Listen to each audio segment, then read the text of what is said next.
자, 새샘중 친구들 안녕하세요. 오늘은 자문화와 타문화를 어떻게 바라볼 것인가에 대해서 배워보도록 하겠습니다. 자, 선생님이 원래 PPT로 수업을 했는데 그냥 이거 교과서 이렇게 해놓고도 한번 해보려고요. 한번 들어보고 어떤 게 더 나은지 쌤한테 나중에 알려주세요. 자, 문화를 바라보는 바람직한 관점 배워볼 거고 보편 규범에 근거하여 문화를 성찰할 수 있는 자세도 배워보도록 할 거예요. 자, 생각 열기 한번 볼까요? 자, 여기 학생이 자고 있네요. 그거를 어떤 학생이 보고 저 친구는 왜 5교시만 되면 졸려하는 거지? 라고 불만을 제기하고 있어요. 자기가 뭔 상관이에요, 그치? 자, 그러니까 다른 친구가 저 친구는 그리스에서 살다가 한국에 왔어. 그리스에는 다 같이 낮잠을 자는 문화가 있대. 라고 말해주고 있어요. 이렇게 말했으면 이해를 해야지. 자, 얘는 또 불만을 얘기하고 있네요. 낮잠을 자는 문화라니 난 이해 못해. 너무 게을러. 왜 저래? 라고 하고 있어요. 그러니까 얘가 착한 친구가 한 번 더 설명하고 있네요. 더운 지방이라 햇빛이 쨍한 시간에는 일을 하기 어렵고 일을 해도 효율이 떨어지기 때문이래 라고 말하고 있네요. 자, 이 문화를 이해하는 두 학생의 태도가 어떻게 다른가요? 그렇죠. 한 학생은 그리스의 낮잠 문화에 대해서 어떤 문화적 배경을 잘 알고 있어서 그 친구를 이해하고 있지만 다른 학생은 그렇지 못하고 있죠. 이렇게 그 문화에 대해서 잘 알고 있냐 잘 모르냐에 따라서 사람을 대하는 태도가 달라질 수 있다는 점을 볼 수 있었습니다. 자, 그럼 한번 볼까요? 문화 상대주의적 관점의 필요성. 다문화 사회에서 우리는 새로운 문화를 접할 때가 많죠. 그렇죠? 우리는 다문화 사회에 살면서 새로운 문화를 많이 접해요. 못 먹어본 음식도 먹고 보지 못했던 모습들도 볼 수 있어요. 특히 최근에는 대중매체나 인터넷을 통해서 다양한 문화를 접할 기회가 더욱 많아졌죠. 예를 들면 정글의 법칙이나 아니면 어디 외국으로 여행을 가는 프로그램 때문에 다양한 문화들을 직접 가보지 않고도 접할 수 있단 말이에요. 그러면 우리는 이런 다양한 문화를 어떻게 바라봐야 할까요? 한번 그림을 보고 생각해 봅시다. 여기 보니까 마사이족은 반가운 사람한테 침을 뱉으면 인사한대요. 침을 뱉으면 인사한대요. 그럴 수 있죠. 귀한 물을 발라주며 상대를 축복한다는 뜻입니다. 라고 말하고 있어요. 자, 근데 우리 사회에서는 어떻죠? 우리나라에서는 침을 뱉는 거는 굉장히 기분 나쁜 걸 뿐만 아니라 지금 시국에는 전혀 맞지 않는 행동이죠. 그래서 여기 강우라는 학생은 인사는 허리를 숙여서 공손해야 하는데 침을 뱉는 건 공손하지 않아 보여 라고 하면서 굉장히 유교적인 약간 꼰대 같은 마인드를 가지고 있어요. 선생님이랑 비슷하네요. 자, 하지만 제이라는 친구는 물이 귀한 저곳 환경을 생각해보면 충분히 이해할 수 있는 걸 이라고 말하면서 오픈 마인드를 보여주고 있습니다. 자, 위 그림에서 강우는 자기 문화를 기준으로 생각해서 마사이족의 문화를 이해하지 못하고 있죠. 반면에 이 제이라는 학생은 문화가 생겨난 배경을 생각하면서 마사이족의 문화를 이해하고 있는 모습을 보이고 있어요. 자, 이렇게 자기 문화만을 기준으로 자, 다시 다른 색깔로 자기 문화만을 기준으로 다른 문화를 바라보는 관점, 이게 바로 자문화 중심주의라고 합니다. 자문화 중심주의. 그래서 이런 관점으로 다른 문화를 판단한다면 다양한 문화를 이해하거나 인정하기 어렵겠죠. 그렇죠? 우리 사회에 있는 문화만 가지고 다른 나라 뭐 일본, 중국, 태국, 아니면 미국, 유럽 등의 나라를 평가하면은 다 마음에 들지 않을 거예요. 얼마나 마음에 들지 않겠어. 그렇죠? 우리나라만 이렇게 위아래가 심하잖아요. 나이 많은 사람한테 공손히 하고 이런 게 있지. 유럽이나 미국 같은 데 가면은 미국 그 영어에는 존댓말이 없기 때문에 선생님이건 부모님이건 그냥 이름을 불러요. 그런 걸 우리 사회의 문화 관점으로만 보면은 굉장히 공손하지 못한 거잖아요. 그렇게 바라보면 안 된다는 거예요. 이런 관점으로 다른 문화를 판단하면 다양한 문화를 이해하기 어렵거나 인정하기 어렵다. 좋아요. 자, 자파테크족이 혼란에 빠진 까닭도 한번 볼까요? 아마존의 자파테크족은 예로부터 옷을 입지 않았대요. 그러나 이를 부끄럽게 여긴 유럽의 선교사들은 원주민의 옷을 입게 하였대요. 자신들의 문화만을 기준으로 그 사람들에게 적용을 한 거죠. 옷을 입은 원주민은 높은 기온과 습도를 이기지 못해서 피부병에 걸렸대요. 그것뿐만 아니라 사회에 혼란이 찾아왔대요. 왜? 원래 원주민은 몸에 그림을 그리거나 장식물을 거쳐서 자신의 신분이나 역할을 표현하는 전통이 있는데 옷을 입으니까 그걸 알아볼 수가 없게 되는 거예요. 자, 그러면은 왜 혼란에 빠졌을까요? 그렇죠. 자파테크족이 나체로 있는 문화는 그 사회에서 어느 정도 뭐 나름의 기능을 하는 거였어요. 뭐 위계를 보여주고 역할을 보여주고 이런 건데 이거를 서구 사회, 유럽의 시각으로 부끄러운 것으로 판단하고 억지로 옷을 입도록 강요해서 사회 질서가 붕괴되었죠. 그래서 각 사회의 문화가 구성원을 위해 보존되고 유지될 수 있도록 문화 상대주의적 태도가 필요하다. 방금 뭐라고 했죠? 문화 상대주의적 태도. 문화 상대주의적 태도가 필요하대요. 문화 상대주의적 태도가 필요하다. 자, 그러면은 문화 상대주의적이 뭔데요? 문화 상대적인 게 뭐지? 짜잔, 여기 있죠. 자, 반면에 문화가 생겨난 독특한 역사적 사회적 상황을 이해하면서 다른 문화를 바라보는 관점을 문화 상대주의라고 한다. 다시, 문화가 생겨난 독특한 환경이나 역사적 사회적 상황 등을 이해하면서 다른 문화를 바라보는 관점이 바로 문화 상대주의라고 합니다. 이와 같은 입장에서는 각 문화에 담긴 고유한 뜻과 가치를 이해함으로써 다양한 문화를 인정할 수 있게 되죠.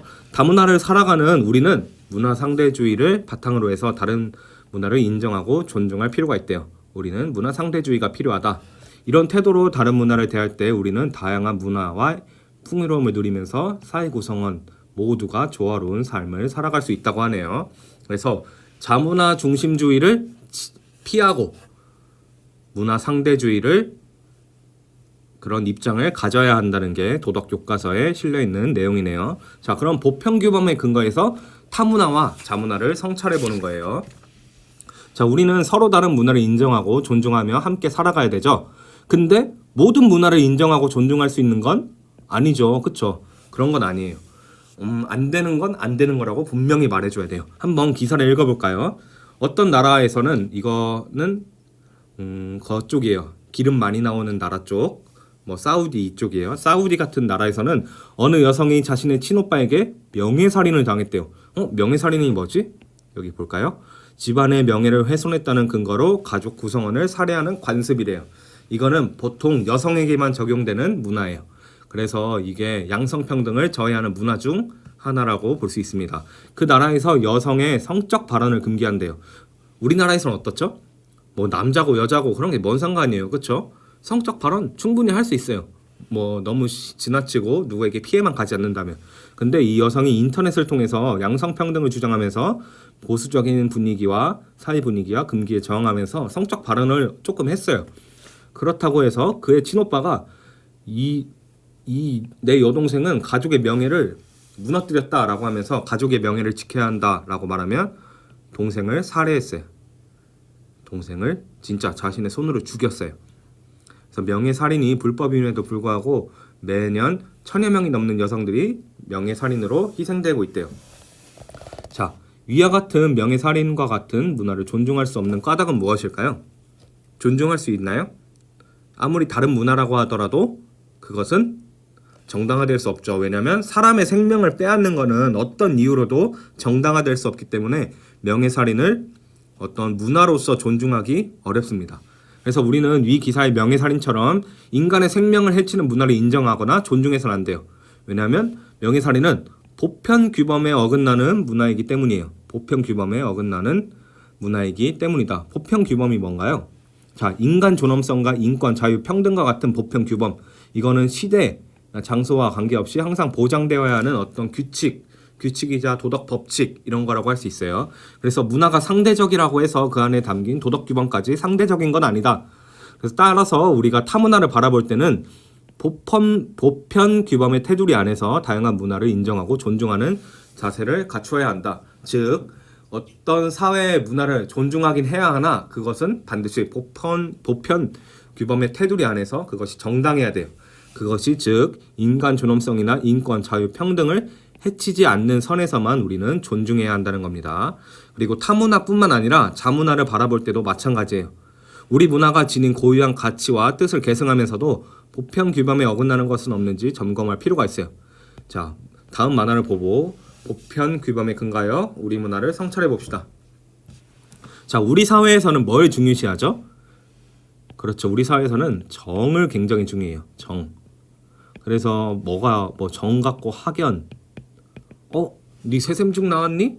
세샘중 나왔으면 내 후배네. 내가 끌어줄게. 아니면은 지연. 또 천안 사람이야? 천안 어디 동? 통정 살아? 야 그럼 내 후배네. 내가 끌어줄게. 뭐 이런 학연 지연이 엄청 우리 사회의 문화란 말이에요. 자, 그래서 위사례 면접관은 개인의 능력과 자질을 평가해야 하는 심사 과정에서 학연에 따라서 학교 후배를 합격시켰죠. 여기 보니까 이번 면접에서 우리 학교 후배 좀 뽑아줘라. 야, 새샘중 출신인데 쟤 좀 뽑아줘. 해갖고 그냥 뽑혀버렸어요. 그래서 우리 사회에서 종종 엿볼 수 있는 이런 연고주의 문화, 혈연지연 학연 이런 것들이 공정하고 정의로운 사회를 가로막는 장애물이 될 수 있어요. 또 자기 가족의 이익만을 중요시하는 가족 이기주의, 그리고 다양한 문화적 배경을 지닌 이웃을 배타적으로 대하는 모습. 뭐 우리나라는 단일민족이라고 맨날 말하죠. 단일민족. 하지만 우리 사회는 단일민족이 아니에요. 단일민족이 아닌데 자꾸 단일민족이라고 강요해갖고 이런 배타적인 태도를 보이게 만든단 말이에요. 우리는 다문화 사회예요. 외국에서 이미 충분히 혈연적으로 많이 섞여 있고 문화적으로도 절대 단일 민족이 아니기 때문에 다른 문화적 배경을 지닌 이웃을 배타적으로 대하는 모습은 잘못됐어요. 그래서 우리가 반성해야 할 모습 중 하나라고 할 수 있어요. 이런 모습은 가족의 가치를 중요시하고 단일한 문화적 배경 속에서 오랫동안 공동체를 이루어 살아왔던 우리 문화의 한 부분이라고는 할 수 있어요. 하지만 가족 이외의 다른 구성원이나 다른 문화적 배경을 지닌 이웃들의 인간다운 삶을 해칠 수 있다는 점에서 무조건 개선되어야 할 문화다. 이처럼 자문화와 타문화를 바라볼 때는 보편 규범과 발음이 자꾸 안 되네요. 보편 규범과 문화 상대주의를 함께 고려해야 한다. 그럴 때 인간다운 삶을 누리며 살아갈 수 있다. 자, 스스로 탐구하기 한번 해봅시다. 여기 가를 보니까 땡땡족은 새처럼 긴 목을 아름답다고 여겨 황동고리를 채워 여성의 목을 늘린대요. 어렸을 때부터 황동고리를 차고 생활하는 땡땡족 여성들은 목과 근육에 심각한 부상을 입기도 한대요. 엄청 아프겠네요. 그렇죠? 자, 그러나 땡땡족에게 황동고리는 대를 이어온 전통이자 생계 유지의 수단이래요. 목에 많은 황동고리를 찬 여성을 보기 위해 땡땡족을 찾는 관광객이 많기 때문이래요. 너무 안타까우면서도 어떻게 해야 할지 모르겠는 사례네요. 나를 볼까요? 땡땡섬 원주민은 발목에 나무줄기를 감고 30m 높이의 나무탑 위에서 뛰어내리는 성인식을 치른대요. 원주민 사회에서는 체력과 담력을 성인의 자격으로 여기며 남성의 머리카락이 땅을 스치면 땅이 비옥해진다고 믿기 때문이래요. 그러나 바닥에 안전장치를 설치하지 않기 때문에 종종 다치거나 죽는 일이 많이 일어난대요. 자, 이것도 정말 안타까운 사연이에요. 자, 그러면은 이 가 문화와 나 문화를 여러분이 보편 규범에 비추어서 한번 평가해 보는 거예요. 이거는 선생님이 과제 열어놓을 거예요. 밑에 온클 과제 열어놓을 테니까 꼭 하도록 합시다. 그리고 이거 말할라 했는데 내가 이거 열어놓으면은 처음 하는 놈이 만약에 예를 들면 권순신이야. 권순신 토론 강의에 과제하죠. 그럼 점이라 찍어. 그러니까 그 과제를 안 하고 그냥 이렇게 점을 해. 그럼 위에 하는 조성원도 또 점이라고 해. 안 쓰고 그냥 이렇게 하면 출석 인정되는 줄 알아요. 그럼 또 뭐 여기에 강다은 점, 박혜진 점, 김유미 점, 김진아 점, 권도현 점, 뭐 이런 식으로 한단 말이에요. 너네 이거 진짜 걸리면은 나한테 진짜 혼난다. 알았지? 하지 마세요. 꼭 과제를 하세요. 나 다 보고 있어요. 그러니까 제발 과제 얼마 걸리지도 않잖아요. 이거 솔직히 꼭 하도록 합시다. 자, 우리 코로나가 진짜 심해요. 지금 500명대가 넘어가고 있고 곧 수능이에요. 그래서 여러분들이 열심히 공부한 고3 언니 오빠들 누나 형님들을 위해서 조금만 참고 집에 콕 박혀 있도록 하세요. 집콕 꼭 실천하도록 합시다. 사실 선생님도 지금 집이에요. 왜냐면은 선생님 수능 감독을 가거든요. 그래서 재택근무하라고 해갖고 집에서 수업 찍고 막 하고 있는 거예요. 그러니까 여러분도 반드시 집에서 있도록 합시다. 빨리 해서 코로나를 극복해보도록 합시다. 자, 다음 시간에 만납시다.